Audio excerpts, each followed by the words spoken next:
สบายดีลูกค้าเนาะอยู่กับห้านอนุชิตเนาะเดี๋ยวมื้อนี้เฮามารีวิวตู้ก่อนส่งลูกค้าเนาะ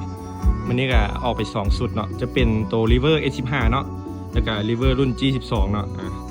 รุ่น S Series ก็จะเป็นรุ่นท็อปของ River เนาะตัวนี้ก็เป็น S15 ซับเบส15 นิ้วเนาะกลาง 3.5 นิ้ว8ดอกส่วน River G12 เนาะซับเบส12 นิ้วกลาง4นิ้ว4ดอกเนาะตัว S15 เป็นรุ่นท็อปเนาะลูกค้าก็ครับเป็นไม้ลอยพร้อมเนาะไม้ลอยโปรพัดตัวนี้ก็มีเอฟเฟกต์ในตัวเนาะเสียบไม้ใส่ห้องเพลงเสียงหวานเลยส่วน G12 นี่จะบ่มีเอฟเฟกต์เนาะลูกค้าเนาะไปซื้อมิกแยกใส่ได้เนาะหรือถ้าบ่มีสามารถเอานำเฮาได้เนาะเดี๋ยวมาลองเทสเสียงนำกันเนาะจะเป็นของ S15 เนาะสังคมนั้นบุกโบ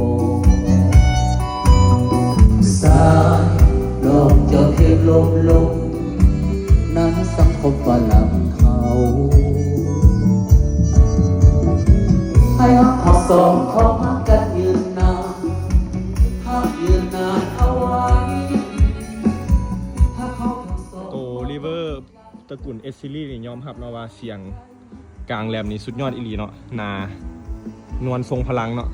แล้วก็ตัวโค้งตู้นี่จะเป็นไม้เนาะเป็นไม้เนาะชีก็เป็นโพลิเมอร์เนาะลูกค้าเนาะมันจะกันน้ำได้เนาะตัวนี้ส่วนตัว G12 นี่จะเป็นพลาสติกเนาะเป็นพลาสติกก็ราคาก็ตามคุณภาพนะลูกค้าเนาะแต่ว่าเสียงดีทั้งสองเนาะเสียงจุนมาดีทั้งสองรุ่นเลยขึ้นน้ำการใช้งานเนาะเบส15 นิ้วกับสีได้โลที่ลูกใหญ่นุ่มลึกเนาะลูกค้าเนาะเดี๋ยวมาลองฟังอีกจังน้อยเนาะก่อนส่งลูกค้าเนาะคุณนี่ก็หน่วยนี้ก็ไปหลวงพระบางเนาะสุดนี้น่าจะไปคำมวนเนาะถ้าจือบุพิษเดี๋ยวมาลองฟังอีกหน่อยนึงเนาะสุดที่ฮักกับคืนฮักกันอย่าได้หันไกลจากฮักแบบสังคมลาวฮักยืนยาวบ่แปรผันฮักยืนยาวบ่แปรผันฮักยืนยาวบ่แปรผันตัวนี้จะเป็นค่าแฟดทำงานเนาะ EQ เนาะเบสกลางแหลมเขาปรับค่าแฟดทำงานค่าสูตรมาเลยถือว่าม่วนเลยเนาะเสียบปลั๊กเสื่อมบลูทูธแล้วถือว่าฟังได้เลยเนาะผู้หญิงก็ใช้ได้เนาะเพราะว่าบริษัทปรับอย่างยากเนาะนี่ก็เสื่อมบลูทูธเปิดเนาะ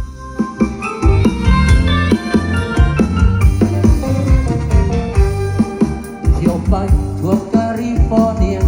ตักซอกหาเมียไปทุกคนทุกแห่งขับรถแต่เศร้าหมดแล้ซอกหาจอมแห้งไปอยู่แห่งหนใดนานไปหลายคืนหลายวันบ่หูแก้มจันไปอยู่บ้านผู้ใดบ่หูนักเชียดแข่งขันหรือมีแฟนใหม่คนใจจึงทายดีได้ข่าวก็อยู่เมืองกาสิประมาณนี้เนาะลูกค้าขอบใจลูกค้าทุกท่านที่อุดหนุนเนาะเขาจะจัดส่งให้มื้อนี้เลย